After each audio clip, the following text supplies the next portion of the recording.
Perhaps somewhat surprisingly for some of its subscribers, Disney Plus is streaming a documentary in which 10 young people meet Pope Francis. Amen Francisco Responde is the Spanish title. In English it sounds a bit more secularized. The Pope Answers.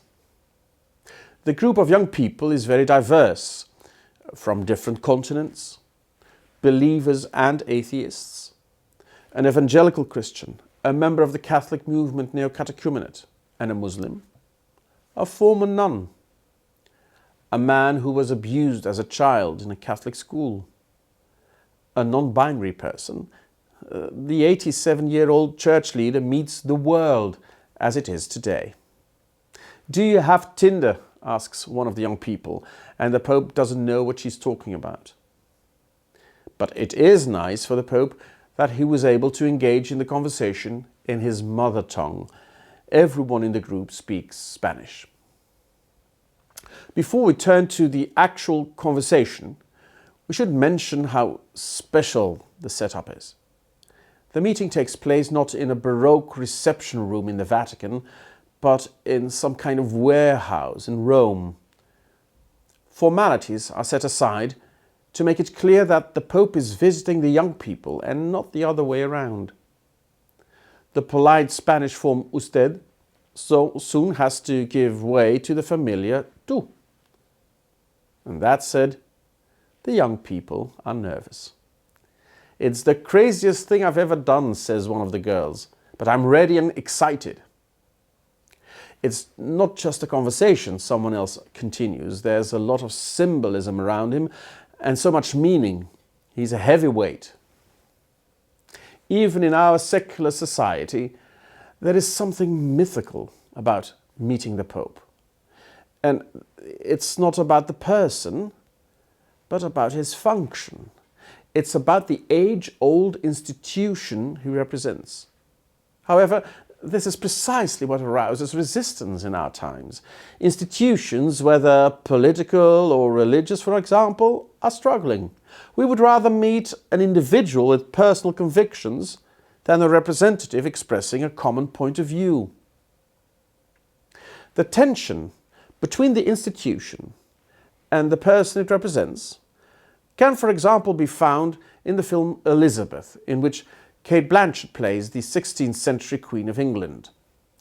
At the end of the film, the young Queen chooses to disappear as a person behind the royal office.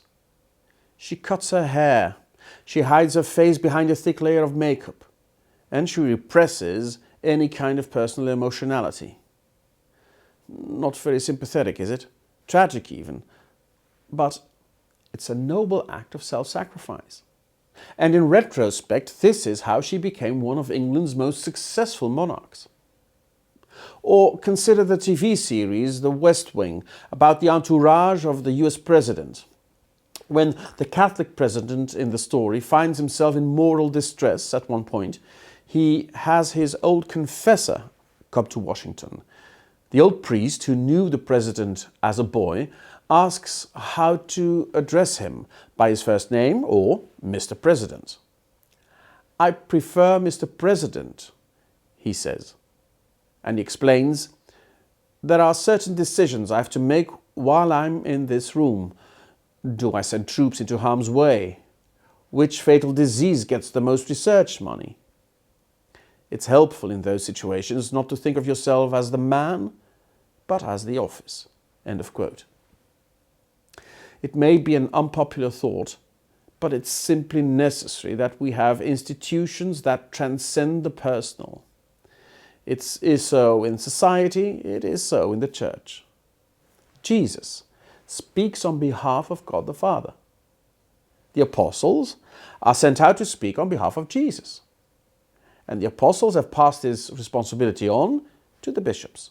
They must therefore ensure that there is unity between past and present, and that there is unity in the now global Church.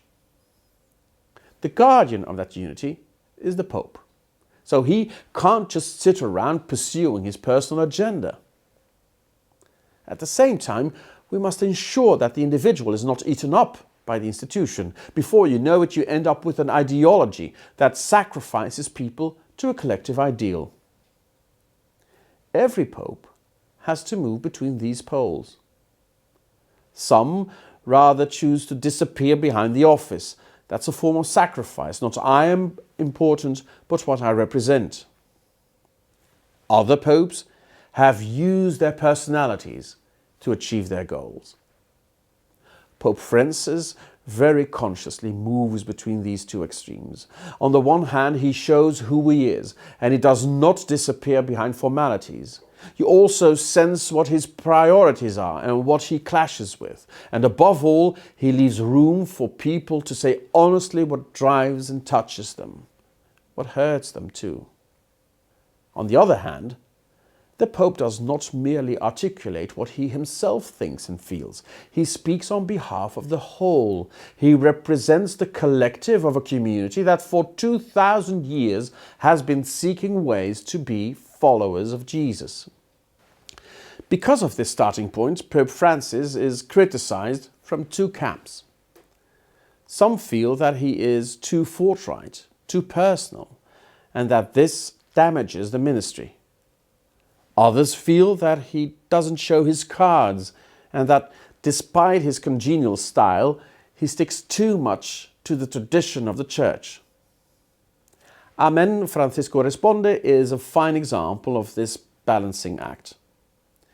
The Pope's warm personality, his fundamental respect towards all possible beliefs, his adherence to the Catholic tradition, and his desire to engage the global church community, it's all there. And above all, the courage to listen to and answer the challenging questions of today's young people in the eyes of the cameras. When you do something like that today, you just know that a lot of difficult and even painful issues will be raised. Sexual abuse and abuse of power in the church, for example.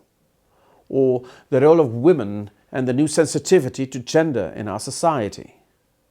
At certain moments I thought, oh dear, having to discuss such a sensitive matter in a group discussion while everything is filmed and not actually having time to expose its complexity, that must be frustrating, both for the Pope and the questioners.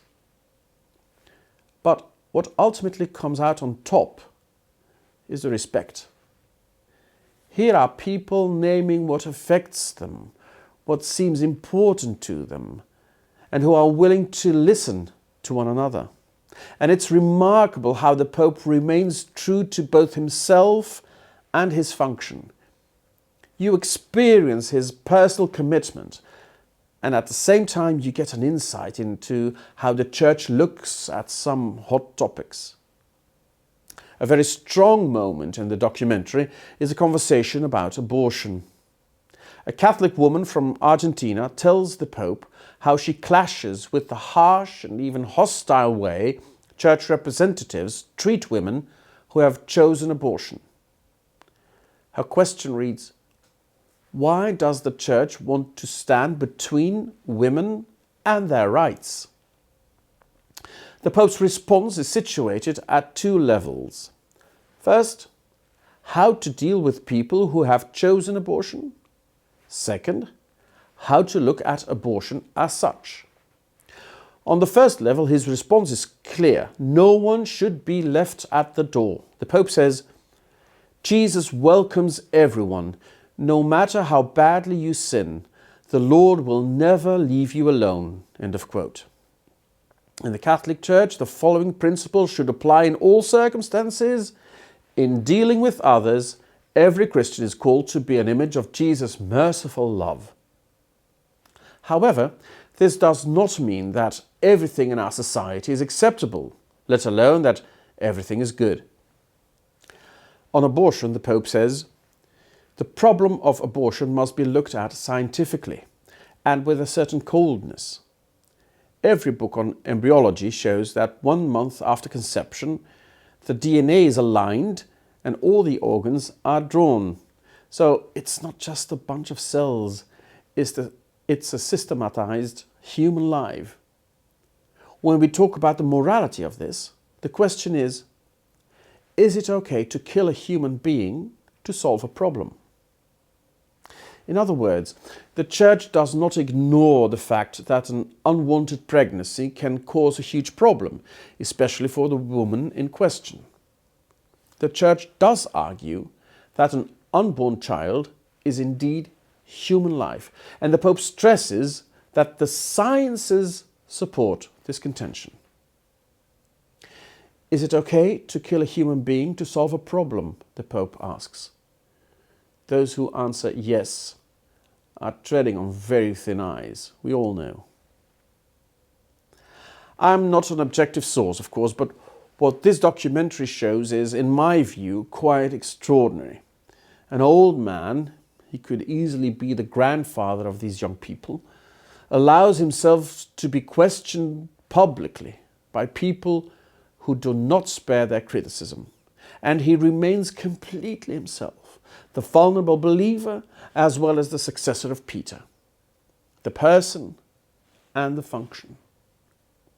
At the end, he still has the mental space to press his interlocutors' hearts with warm conviction. He says, I thank you all.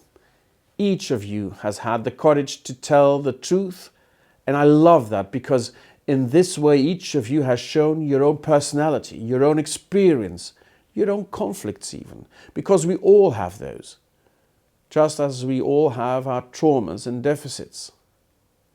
I have gained a lot from this, he says. I've learned a lot from you, and I thank you all without exception. I dare even say that this is the way the Church should go. We are brothers and sisters. We are one. Each from his point of view, each from his own position. Even if you are at a great distance, we are brothers and sisters. End of quote. What an extraordinary moment we are experiencing in the history of the Church.